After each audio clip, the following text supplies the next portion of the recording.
Welcome everyone to the fourth chapter of the ARC Cleantech Innovation Festival. My name is Peter Schniering, I'm the founder of Future Cleantech Architects. It's a pleasure seeing so many of you here today. I am joined by Julia Sauder, who is the CEO of the Long Duration Energy Storage Council, the Elders Council. She's from California, but she's traveling all the world all the time. Hello Julia, nice having you. Hi Peter, thanks, it's great to be here. And we have the session in a nutshell. First of all, as you know, today was a special day because there were research consortia meeting at Sidelines. There's currently a podcast recording going on. There's a design thinking workshop and so I'm very pleased to see also so many members of the Remscheid industry community and the city and everything here. It shows the interest in this festival, which we appreciate a lot. Now our task is, you have a line. Oh, Julia has a city line, which was given to her yesterday. Yeah. So this Remscheid's symbol is a line. Now, we are entering, we're here for a serious cause, which is we want to, tackle the hard-to-abate sector in climate technologies, in clean tech. And for this, as you know, we're connected to the negotiations currently going on in Bonn. We have a short statement from Bonn for you, which we weren't able to play yesterday, also announcing a new survey we're doing together with UN Climate Change. It's those of you who've attended the negotiations, it's a pretty technical, sober statements. That's what the negotiations are like. It's going to be 3 minutes. I ask for your kind attention. Maybe we can bring it on the screen and then I'll introduce Julia and we jump into the topic briefly. So. Greetings from the World Conference Center in Bonn at the margins of the 2023 Climate Change Conference, or the 58th session of the subsidiary bodies of the UNFCCC. So I'm Stig Svenningsen, I'm the chair of the Technology Executive Committee, or TEC for short. Our committee is mandated with identifying and analyzing policies that can accelerate the development and transfer of low emission and climate resilient technologies. Since the adoption of the Paris Agreement, our efforts have been guided by and aligned with the key technology issues and themes highlighted by the Paris Agreement and its technology framework. One of these key themes is innovation. The latest assessment report of the IPCC underscores a systematic view to innovation and suggests that innovation systems, including research and development, are at the heart of developing and deploying new and improved climate technologies.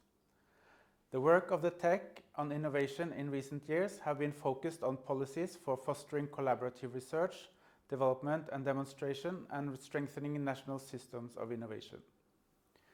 We have gathered good practices and lessons learned from across the globe to showcase how strengthening technological innovation could bolster the development and transfer of environmentally and socially sound, cost-effective and better performing climate technologies on a larger scale and a faster pace.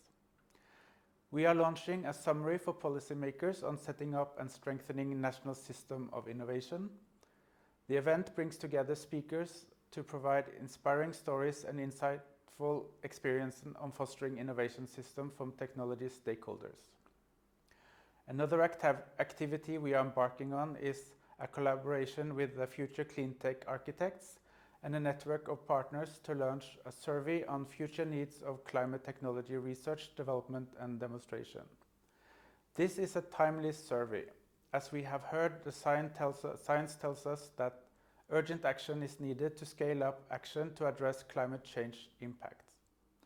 The objective of the survey is to achieve a comprehensive overview of current and future global R&D and the needs to fundamentally decarbonize human activity in line with the targets of the Paris Agreement.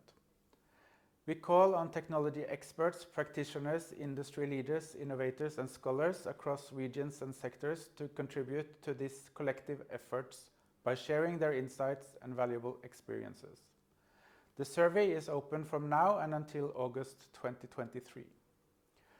As the Technology Executive Committee, we look forward to the outcomes of this exercise, and which will inform our efforts in analyzing the needs for RD&D for high-impact emission reduction technologies, increasing the participation of developing country parties in collaborative approaches to RD&D, and ultimately helping countries employ innovation to implement their national climate plans and long-term technology transition pathways. Thank you very much. So, message from Bonn. This was Stig Svenningsson. I forgot to mention in the beginning, the tech chair. So the chair, one of the co-chairs of the Technology Executive Committee. And the survey which he just announced, and we would warmly encourage all of you to take part in. I don't know whether we'll be able to briefly show the front page or the landing page. Not this time, maybe. Simon and Hannes are making everything possible, being the stage chairs here. Otherwise, we show them later. So we encourage all of you, policymakers, investors, developers, innovators, people from research institutes, to take part in this. It's a global survey. It will be rolled out, I think also with the help of friends from UNIDO and their ITPO offices, and through the UN Climate Change Network, to identify the most critical research priorities. Which leads us to the fourth sector. And I can finally fully loop in Julia to long-duration energy storage. Now, we've talked about aviation. We have a pilot in the room, by the way. We just discussed contrails, Kondensstreifen. We have discussed cement and the building industry alternatives. And we've discussed innovation as such as Stig has pointed out from Bonn, why innovation is so critical. Now, let's look at a few slides and tell us, Julia, why is storage? Storage, not everybody has storage on their radar maybe, but why is storage so critical? Not yet, but as you mentioned earlier, storage is essential to tackle climate change. None of the work that we're doing is possible without having long-duration energy storage. And this is one of the awarenesses that the Long-Duration Energy Storage Council is bringing. We're a young organization. We're only not even 2 years old, but we're really trying to push forward that long-duration energy storage is a $4 trillion marketplace. We need 8 terawatts of long-duration energy storage to make sure that we get solar and wind 24/7. And yes, it's possible to have solar and wind 24/7 when you bring in the different types of long-duration energy storage. Thank you so much. We are an old organization because we're 2.5 years old. And we have prepared some slides, Julia, to sort of jointly look at this. Now, looking at electricity generation is a major source of CO2 emissions. We're talking about 26% globally. So that's the lion's share, basically. Right, and long-duration energy storage can work on electricity. So you have the power, you have the heat, and then heat, as we've learned talking with cement and other industries, it's almost 50% of global emissions. And then hydrogen. So long-duration energy storage touches hydrogen, heat, and power. This is great. And if we focus, because the first part of this fact sheet series, some of you have seen it, have contributed to it, thank you very much, focuses on electricity. Right. So maybe let's look into the figures for electricity real quick. Simon, if you'd be so kind. So what we need to do to phase out fossils and reduce these emissions is to drive down the share of oil, coal, and gas. But in order to do that, with the, as we've heard this morning, for especially aviation and other sectors, the incredibly growing electricity demand that's out there, we have the challenge that a large share of our decarbonization of the electricity generation system will be covered by wind and solar. And these are intermittent renewables. They're very variable, but what's exciting is as we transition, and we've seen with the International Energy Agency, our reports, that we've already hit the tipping point. We're now producing more renewable energy than we are in fossil fuels. Congratulations, everyone, this is huge. But if we want to keep this going and not wasting all this clean energy, we have to have long duration. And what's also really thrilling to us and very noticeable is that when you get to 60% of renewable energy integration, long duration energy storage is under $100 a megawatt hour. Some of our technologies that are actually commercial today are under $50 a megawatt hour. So we can actually have the price points to make this happen. And Julia will have, because we'll be done with this because we try to stay on time in 5 minutes, Julia will, instantly kick off a cool panel with a lot of experts, whom I see in the room already, discussing what it will take to scale this, because scaling long-duration energy storage technologies is a Herculean challenge to some. I mean, it's possible, but some of them are very long development cycles. Exactly. So let's look at the intermittency real brief. Simon, if you'd be so kind. So we have an average week shortages and surpluses indicated in the red color and this sort of bluish color over a week and over a year. And to sort of balance them out. There's various balancing options. Right. Of course, we have separate flexibility tools, of which long-duration energy storage is one. Right. To, as is indicated in this chart, balance supply and demand in the end. And Peter, what's been great about working with you and your staff on this really important message is that long duration energy storage provides this flexibility, so that when the energy is shifting, if you have different times of the day with solar or wind, and you have these surpluses, you can capture that and then reuse it later. But whereas we're seeing with climate disasters happening in every community around the world, we need additional resiliency and flexibility, and you get this with long duration energy storage. And here's the point. When people hear storage, they think batteries. I mean, the laywoman on the street thinks, oh, that's batteries. Electrochemical storage. But we identified 4 families, and maybe we can show them real quick. I love the families. Yeah. So it's 4 families, and you will get all the charts if you like. I always appreciate people taking pictures. So, real briefly, Julia, let's walk through them. Electrochemical batteries, everybody knows this concept. Yes, but we're not lithium ion. So this is everything that is on the other part of the periodic table. So you're getting the zinc, the vanadium, the iron, the magnesium, the calcium, the organic, the flow. There's so many different types here that are available and that can use for scale up. Most of them come in container size that you can use in small or large. Great. And then we have thermal. So we also simplified a heat engine, electrical heater, charge-discharge chart here. You can go into details later, of course, but this is an important part, of course, also for heat then. And industry decarbonization. There are 3 different types of thermal energy storage, and what's great is that this is over 97% efficiency.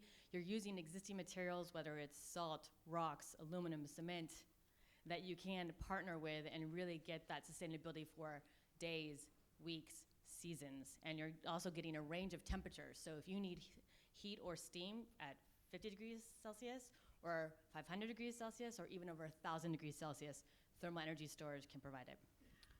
The next one, real brief, mechanical. All of you know mechanical storage. For example, if you have a pumped hydro, you have a reservoir, one at a higher level, another at a lower level. You let it run through a canal, you drive a turbine, you can generate electricity whenever you need it. A very interesting concept. It just serves now as an example. Maybe, Julia, briefly on chemical? Sure, just one quick thing. Sure. 90% of mechanical is pumped hydro in the world, but also you have liquid air, you have compressed air, and there's new innovations happening in mechanical with turbines, but also with different types of systems that maybe only need 50 meters and not the big, large reservoirs. So it's great to see that LDES is building on the expertise of over a century and adapting it and having innovations today. And on chemical, hydrogen. So this is where you're seeing the flow batteries and different types of ammonia and electrofuels. Plus its derivatives, possibly. Exactly. Yeah, okay. What we should stress is we have a lot of innovators in the room. Like, we were so proud to, I see many of them, people who develop long-duration storage technologies from across Europe and beyond are here with us. So, we got 1 more minute to be at least...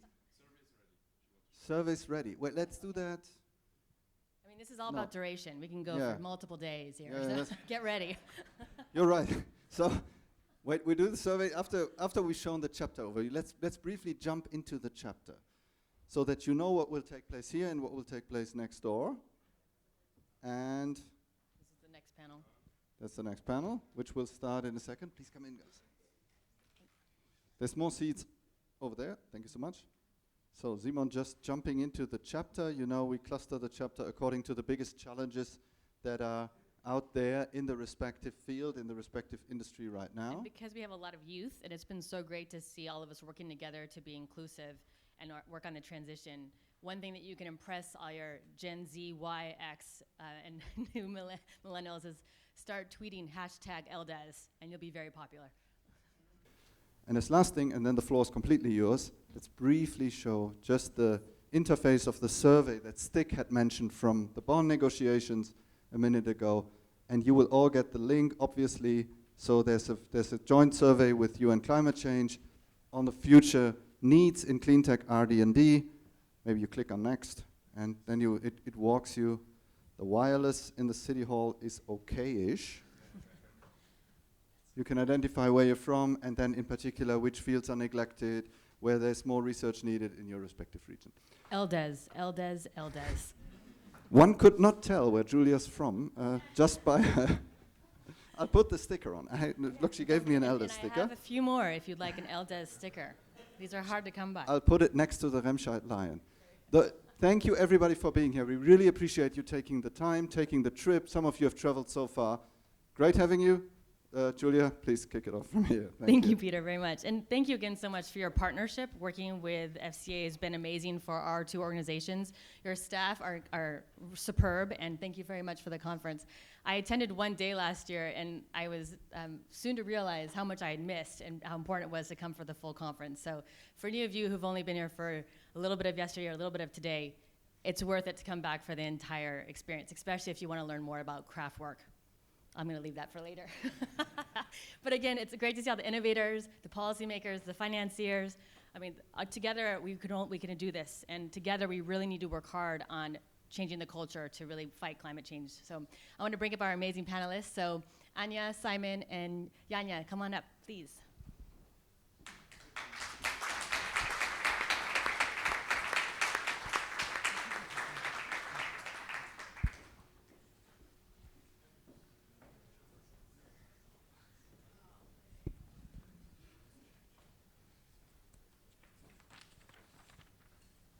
Great.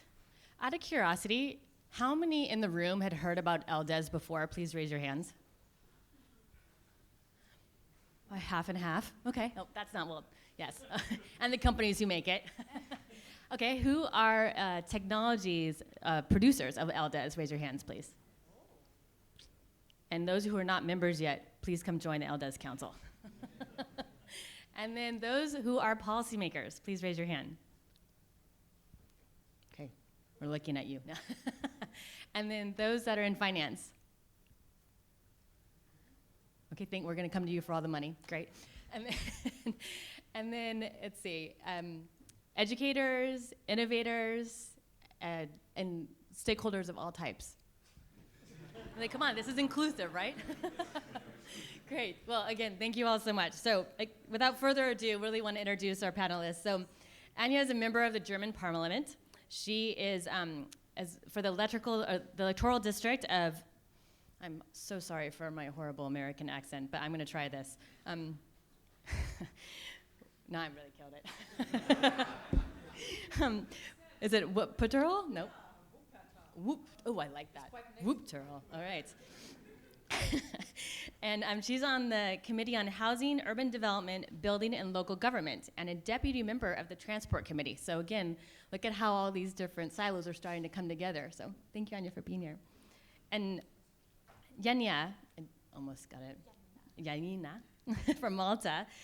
She also just recently joined Malta and previously worked at Abengoa, where she was an engineering manager of a 280 megawatt solar project in California. We talked a lot about living in the desert and how great it is to be back in Europe. And then Simon, he is a technical lead for the LDES Challenge at Sprind, S-P-R-I-N-D. And he has technical expertise in areas of laser, semiconductor, and optical technologies, and a very strong interest in innovation management, as well as venture capital. He has a scientific background in physics, material science, and optical technologies. I'm curious why artificial intelligence isn't on here yet. There was before the boom of AI. You were before the trend. Yeah. Okay, got it. Great. Well, thank you all again very much. So let's jump right in, because as Peter and I were talking about, there is almost 200 gigawatts of installed LDES. 120 of that is pumped hydro. But what's exciting, just in the last 5 years, we've seen a lot of batteries. Most of this is lithium ion, but almost 4 gigawatts is LDES. So we're making small progress, but we still have a long ways to scale up, which I'd like to ask you all about in a second. So we need to scale. We need to get to this 8 terawatts. And so as a technology provider, and maybe if you could spend a little bit more time on what Malta's doing in this field, and then just say what has been one of the ways that you need to scale up faster. That could help. Okay. Let's just change, yeah. Okay, yes, thank you again also for the opportunity of having me here, and let me talk a little bit about Malta and our technology. So in this diagram that we saw earlier, we are in the thermal family. So what we're doing is power to heat to power, and also heat output. So that's the nice thing about our system, is that we don't only provide electricity back to the grid, but we can also provide heat.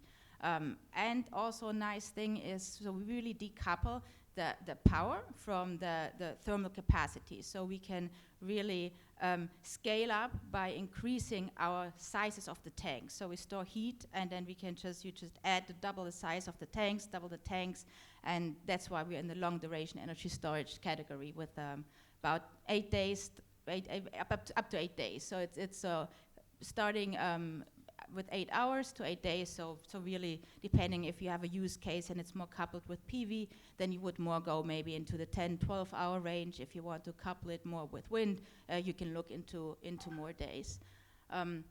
So from a scalability or also just to deploy it, it's always great to see the studies that show this is what we need. So you increase the renewables, you need all the storage, but what I'm missing sometimes, and a few regions have it, but to actually have the targets set by certain countries on, if we want to have this much renewables, how much storage do we need? And to have really then the targets and then the policies to follow up on them. That would really help also for developers, but then also for investors to really see that's the need. Thank you, Janina. I think it's really important to note that the messaging of targets is so critical. And we saw in Australia recently, both New South Wales and Victoria set LDES targets that are over 10 gigawatts, which is really impressive. And so that send a strong market signal. I also want to highlight the diversity that Malta can provide, along with a lot of other technologies, from the 8 hours to the 8 days. That can really help you address that flexibility of not having solar 24/7. And so really being able to have your systems powered, whether it's a data center, whether it's a factory, you're getting that reliable service. Simon, coming to you, because you're seeing a lot of the newer innovations and technologies in LDES, what do you think some of the barriers are for scaling? I think like scaling, I mean, there's many parts to that. Like one is very easy, is like workforce. There's a lot of technologies and they need experts for all of them. So if you, like, there's startups here and what most of them have like, not challenges, but it's not easy to find really good people. And so workforce in general, I mean, it's a I would say European problem, but to find the right people. But we're looking more to the technical things, like when we look at the efficiency of the storage system. So you put in a certain power or a certain energy and you lose 20, 30, 50%. And as of now, right now, when you go to the longer durations, like not batteries which work for a few hours, but like, let's say to a day or a week, then we just lose a lot of efficiency, or we just lose a lot of power due to the low efficiency. And one major challenge, I would say, is if we increase the efficiency of these systems, and there's a lot of new ideas in academia, but also in startups, how to do this, new technologies, new chemistries, then we just need less renewable electricity, which we can then store. So that's an important part. And last but not least, supply chain, like if you talk about chemicals, like for example, the flow batteries, which are a very important part of the LDS technology, they need, like, for example, vanadium is a critical materials, and it has been recognized by the European Union to be like a critical raw material. And if you can use system, or if you can develop systems which don't need this, like no lithium, no vanadium, for example, also no platinum for electrolyzers, then it's very beneficial, because like you mentioned it, the scale is massive. We need to go terawatt hours, gigawatts of storage. And if you want to build this and you need a lot of material, where does it come from? Like, it needs to come from somewhere. And like, from a sustainability point of view, designing a system in an early stage so that they can scale well from all sides is very important.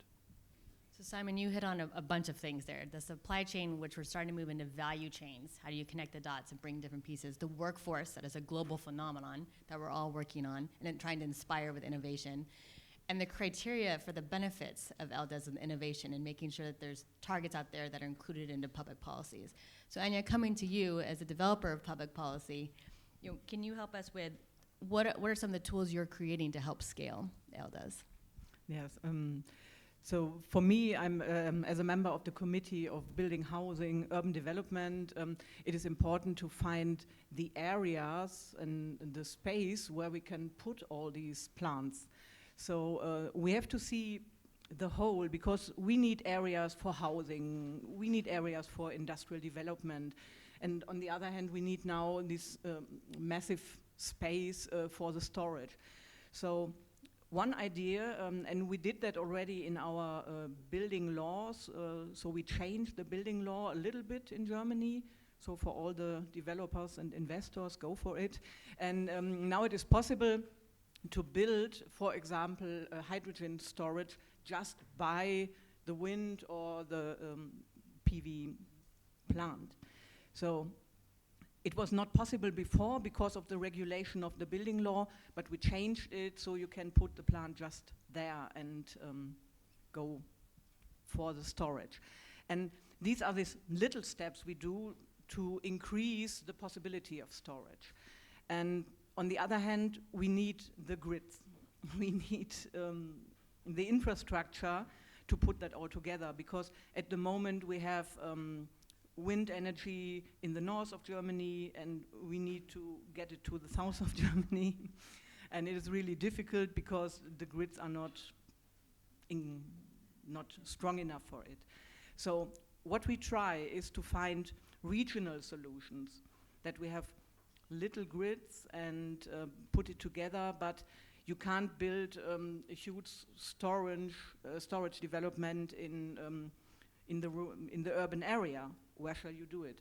So we have to connect the different systems, and at the moment we have another new regulation in the law, in the building law, that it is possible to put, for example, PV plants along motorways and train tracks. So this is another possibility, because we have the electricity supply there already, and it is easier to connect the different parts if we have it there and don't use places from farmers, for example. At the moment, well, I heard it, I was by a farmer committee yesterday, and they said there are developers and investors coming and asking me for my farmland because they want it for solar plants. So, and they say, okay, on the other hand, we want regional food. So we have in the politics, we have to discuss the whole and not only the technical details, but we must have in mind what is the best solution for all of the people. And that's the problem, but we are in it, and with the building law we can have these small steps, but what we need is the participation of the people and to show them that it is an advantage. And this is our job. Right. No, the education is so important. And as we're all stakeholders really trying to bring awareness to the trade-offs we have to do in our daily lives, how does this work with the diversity of long-duration energy storage? Because there are types of LDES that can be put in urban centers or can replace a gas plant or a coal plant in remote centers. There are LDES that are quite large in scale and some that are very small to help microgrids or small island nations. So the diversity is really important as we move forward. And I think the inclusive planning of combining transmission, distribution, ports, aviation, agriculture can all start working together so that we don't miss an opportunity to hybrid, put a location where you have solar, wind, and LDES technologies. A lot of LDES can replace even transmission lines or set the costs off. And your point about Germany losing millions, tens of millions of euros in 1 year because you couldn't get the wind to the southern part of Germany is a disaster. And it's not the only country in the world. This happened in the UK. It happened in Chile. This is, when you add it all up, it's hundreds of millions of euros and dollars that were being wasteful every year. So that's got to change. And this is by having inclusive policies, by having great technologies and new innovations pushed forward is part of that. But you mentioned the political landscape, and I'd love to hear from your experience, all of you, about kind of like how do we change this? We're talking about the 1.5 degrees Celsius. We're talking about the challenges. We have LDES, but still not many people know what it is. So how is Malta changing the landscape to really kind of address LDES in politics? Well, on one hand, it's good to inform people that there are more technologies out there, and not just the batteries, since a lot of people, they just think, it's the batteries, it's the lithium ion and, short duration, but then they don't think further, they don't even know what's all out there. So information is one thing, but then there's really several things. So on one hand, when I say it again, you need the targets to know what you're working towards, and then on the other hand, you also need the markets to develop. It's energy storage. It's a new thing. So you have certain markets that are existing, but they don't really value all the benefits that energy storage can bring. So I mean, on one hand, I mean, yes, we can balance the energy supply and demand. That's one of the benefits. But then on the other hand, there's all those grid services that we supply as well. How do you then get value for this, especially if it's a different entity? You also have now the transmission system operator to deal with, and not the energy or the utility who creates that. And so creating this setup to really get the value for everything that a storage system brings, that's new now to our development, that is a new challenge. It's great that you're highlighting that we need for LDES, we need the market signals, we need the mandates, we need the public-private partnership, the financing. In yesterday's panel, it was $8 trillion that are needed for clean tech, and a huge part of that is really gonna go towards LDES. And in another part, you spoke about the services. Can you expand on some particulars on the ancillary services or other flexibility tools that thermal energy storage can provide? Yeah, so I mean, it's the services to just keep the grid stable. So I mean, there's the voltage, the frequency control to really make sure it operates at the right level. Then also what we see, and you see that in countries like Spain that now have a lot of PV or wind, we have this big rotating equipment. So it's this additional inertia that we also bring to the system to stabilize the grid. Then there's you can use us as reserves as well. There's those aspects. We're synchronous. New renewables are not, or you have the hydro, sure, but then PV, wind, it's not, and batteries also not. So that's something that we really also bring to the table. I think it's really important. If you want to keep the lights on and the factories running, you need all these different pieces that make the grid work. And even if you have a microgrid, you still need this to have the power move through and the energy move through. So the fact that LDES can provide these extra components is really critical. But today, most markets don't give credit for all these services. So we need to change the market so that all these different benefits you get reimbursed for not only storing the energy and reusing it, but you're getting all these grid services. What about from the innovation side and additional points that you want to mention, Simon? Just one point. Who's from Germany here, or from Germany or the Netherlands? Like, a lot of people. So you are aware of like 10 wind turbines, and one of them is not spinning, but the other 9 are.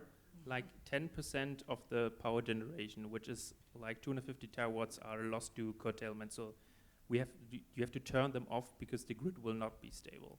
And so that's a huge amount of power, which is just power and energy, which is lost. And so from the innovation side, you can just put like a container with a battery, and that's happening already next to it.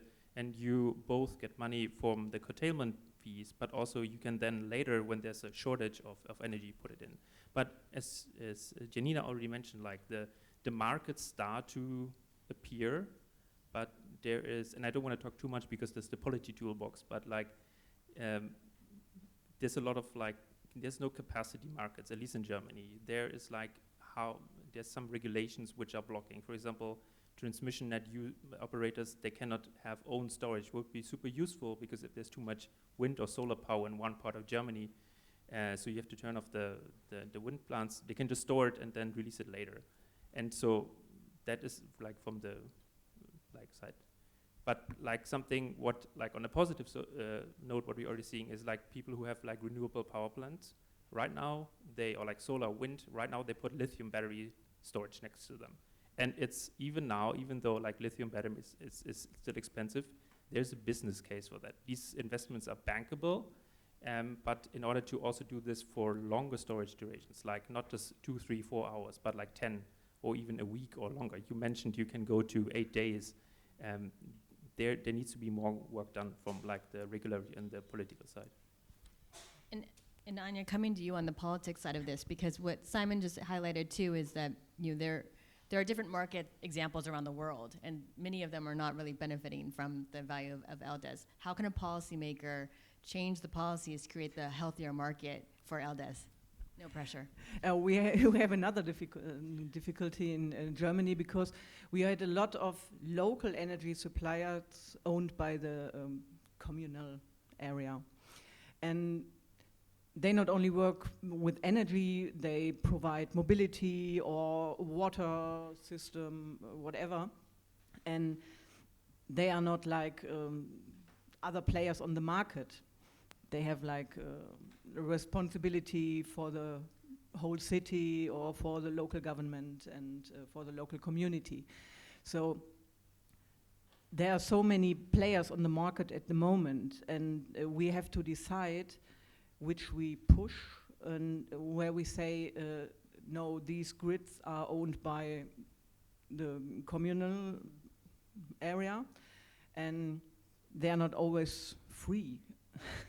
So, and this is a decision we have to do in the politics, because we need our local suppliers.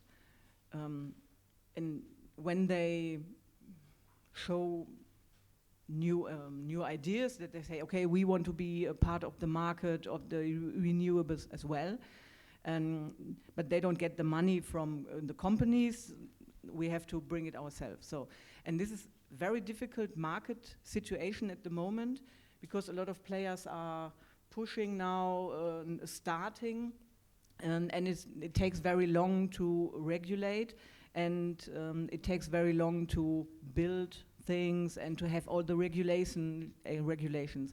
I'm from the Green Party. I have the environment as well on my list.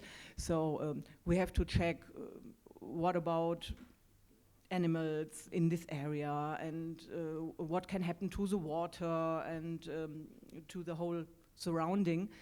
And at the moment it is like this. We have a wind park, and we have maybe a hydrogen production with the wind park, and then there is a lorry coming and bringing it away. So we don't have a proper supply chain, because it is too spread all over the places. Right. And we have different actors. We have like private actors, we have local actors, and we can't put it together at the moment. And when you sell your energy on the EEX, whatever, we don't have all the different players in Germany together. They're working in separate parts, and it is really difficult. Yeah, well, but it's really difficult to bring them together, because I can't imagine that somebody who owns a wind park says, okay, I will provide a local bus. They could. It's happening in other parts of the world. Yeah, I hope incentives? we can.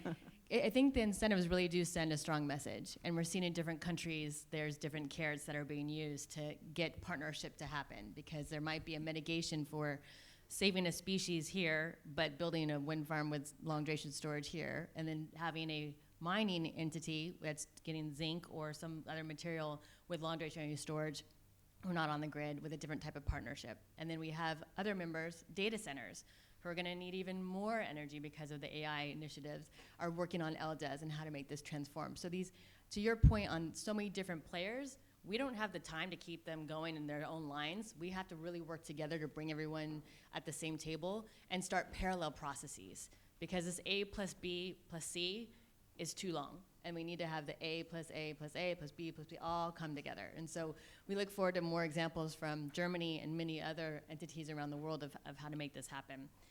So question for all of you on, we've talked about the benefits of long duration storage and the different market pieces. We've talked about the different types of innovations and the policies. what's one thing that you wish was talked about more for LDES? That's one thing that you really want to promote or one policy that you want to make sure people are aware about so that they can take forward. Then I start.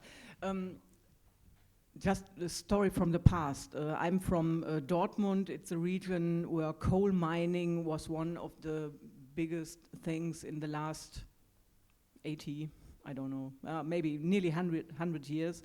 And well, it's not going there any longer, but there was a massive destruction of landscape. There was pollution. People were ill because of the pollution.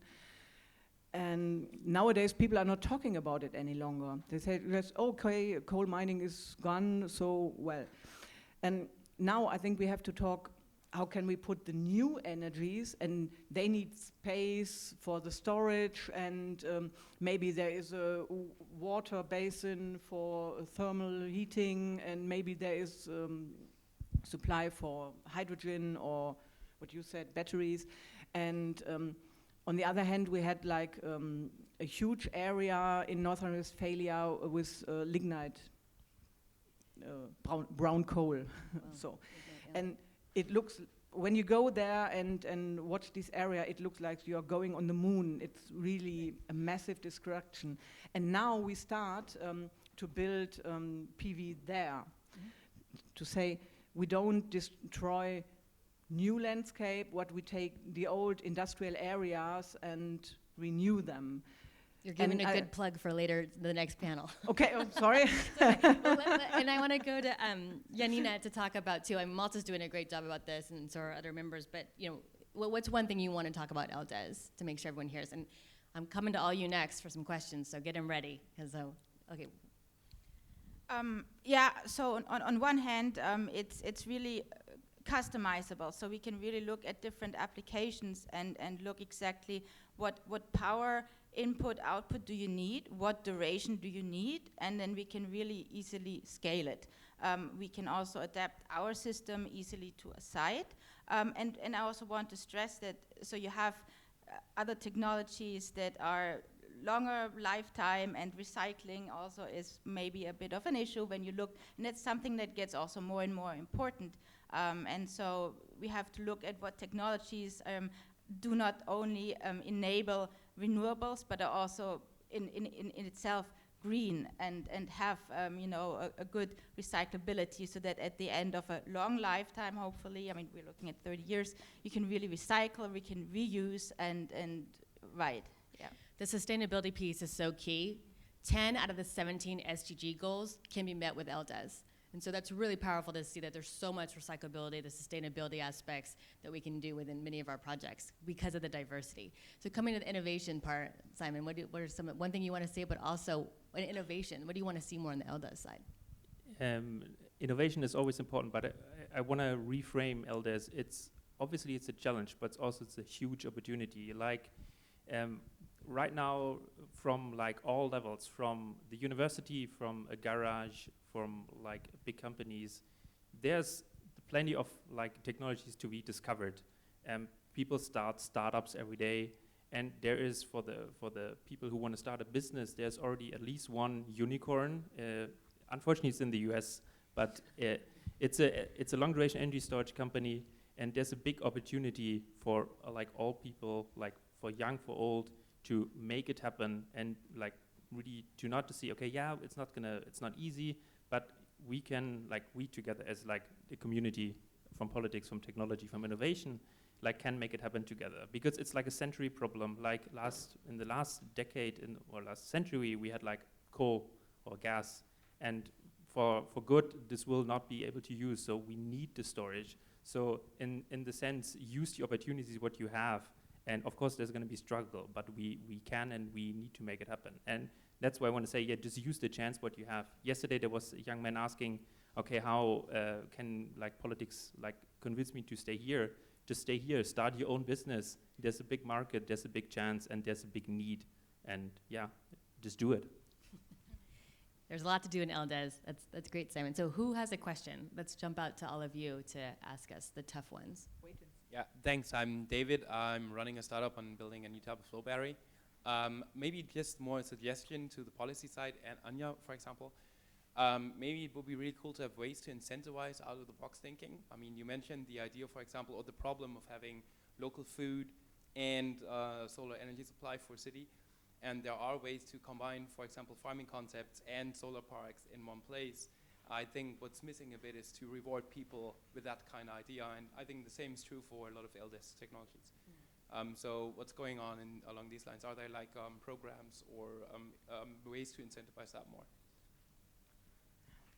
Yes, we have programs. It's called Agri-PV in Germany. So this is where you just don't put the normal plant on farmland, but you put it higher, and so you can have some plants underneath, but or maybe sheep, I think. But you can't take it as a proper farmland.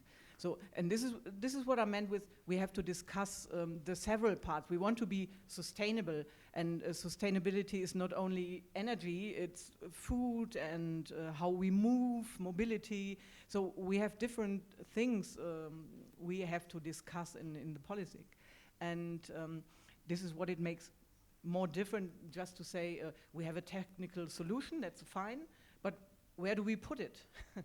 So, and so, but there are programs, and for some of the farmers it's quite nice because they have more value, and but there are farmers, they say, oh, if I give my land to an energy supply, I earn more than when I take it as farmland.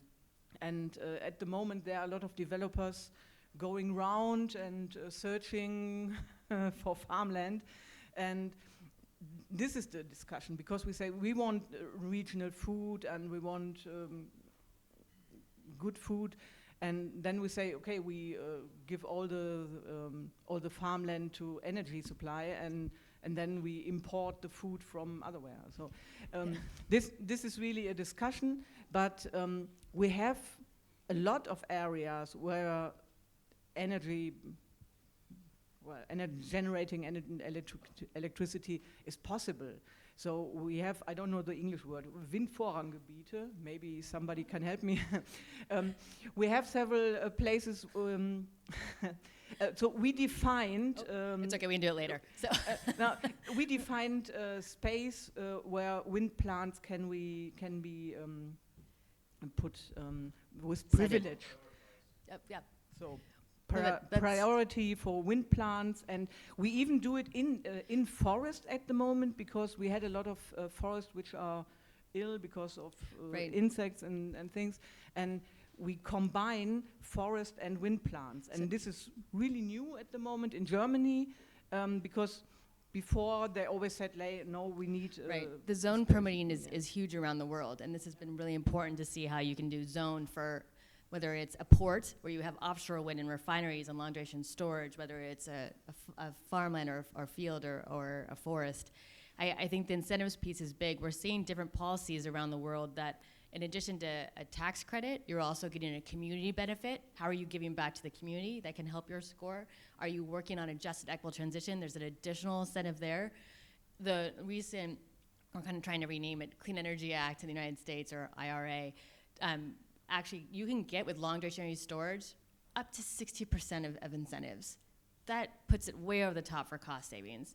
And we've been having conversations with the European Union about something very similar and moving towards not just contract for difference, but more incentives, because the entire world has to move forward and really elevating how we're going to use 24/7. So, just one little point. We have in Wuppertal an old coal plant, and we don't know what to do with it. So if somebody's here who is interested, we have a few. It is just next to a huge industry complex. So and we are waiting for development. So maybe we can talk later. Here's the partnership. Next year we're going to have something permitted and ready to go.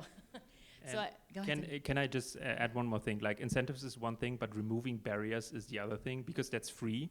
and the government doesn't need to spend additional money on that. And I think there's a lot of additional, we have the toolbox coming for this, but there's a lot of ways where just changing your regulations, or by just having a system which is the same on the European level, what is currently being discussed in Brussels, that just it's easier to deploy long duration energy storage. And incentives, there's incentives for geostrategical reason, but if you can do it for free, it's always better, in my opinion. Excellent point. No, especially on the removing barriers, because some of these assumptions or myths that we've created don't apply to LDES. So really trying to change that. So following the culture and the continuity of a true ARC panel, got to ask the fairy question. So if you had a fairy, and I also could say gnome, grant you one wish for LDES, what would it be? To come up with a system that really puts values to everything LDES can do. That's right now what's a bit missing, but we can do so much, and let's have people recognize that. In politics, you hear fairies every day. So, now for me, I think the awareness in some of the parties in the parliament must be really better. So we have our federal minister of Robert Habeck, I think some of you know him, and he's really active. He's on this climate action thing, and he gives awareness, but if I have one wish, I would say, okay, use all the old structure which is already there and reuse it and recycle it, and let's get to kind of circular economy. I think this is the way we need for the future. It's a big wish, but if we can have the political discussion without ideology, so just talk about the technology. There's always a reason why things are seen as better or worse, but it's a big challenge what we need to solve, and we should get forward and not fight on the small fights, because we have a big challenge to do. So let's get going. So hopefully these wishes have inspired all of you. Are there any other questions before we close it out? We have a few minutes. Just want to. Okay.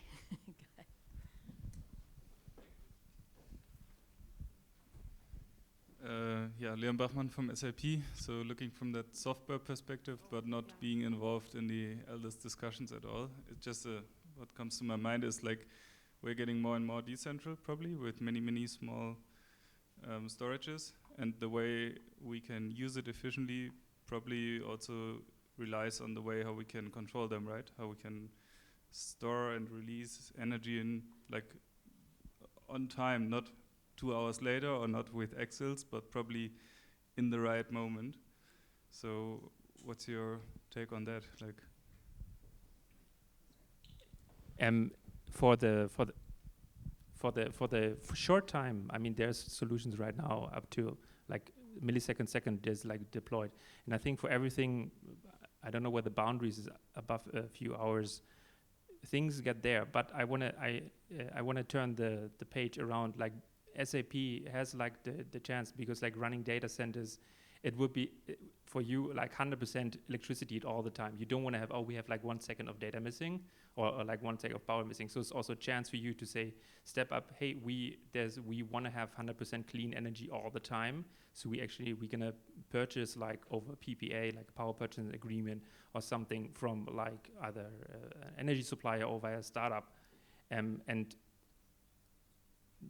the services are there for the maybe up to a day, but if industry or if the demand is there, the service will also be there for longer time scales. Yeah, just quickly. There's all kinds of different technologies out there, and they have also the response time as we have right now too. So I think it's not something that's new and needs to be created. So we can, for example, our system is a bit like also a gas peaker. So we can respond, we can ramp up and down, we can load follow, and really react to balance out the energy. That's really important. Long duration energy storage can replace gas plants. long duration energy storage can replace coal plants. We have a tool to really kind of make this transition happen today, and we just need to scale it up to get to that 8 terawatts. There are 4 reports on the LDES Council website that focuses on 24/7 clean power purchase agreements. So there's a tool, the toolkit, to really incentivize customers to get that every hour of every day met with clean energy. We have a net zero heat report that we look forward to building a partnership with FCA on thermal energy storage and the $540 billion annually that you can save with long duration energy storage. We've got our flagship report, which is net zero power, showing the 8 terawatt marketplace and how to get there with the diversity of long duration energy storage. And we have a public policy toolkit with 20 policy recommendations of how to really make LDES come into the whole ecosystem of benefiting all of our economies, local, regional, global, of how to make these changes happen. And they go in buckets of revenue mechanisms, public-private partnerships, innovative toolboxes, and mandates. So again, I just want to thank the panelists and your exciting inspiration. Thank you to Peter and the team, and thank you all very much. #LDES.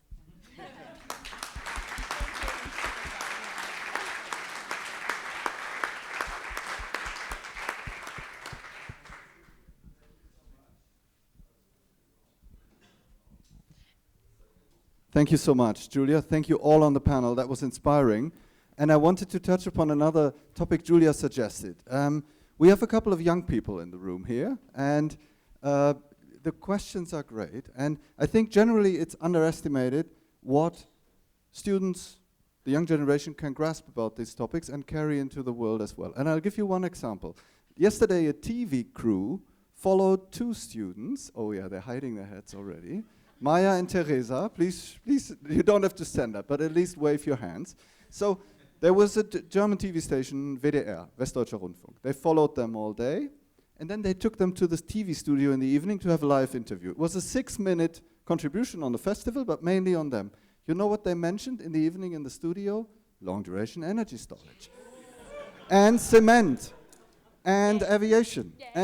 And so I also noticed from the questions, and I see some of you, and some of you joined us even last night, it's so important, and Julia that's why I come think of this. You just suggested yesterday that we should, next year, if we do it again, we should have, like, invite 10 or 20 at the age of 15 to 20 or so, and have the panel with them. And I think that's important. We carry this message, how big this transition is far, and spread it broadly, because it's still neglected. Thank you very much. Enjoy your break, and see you in 15 minutes.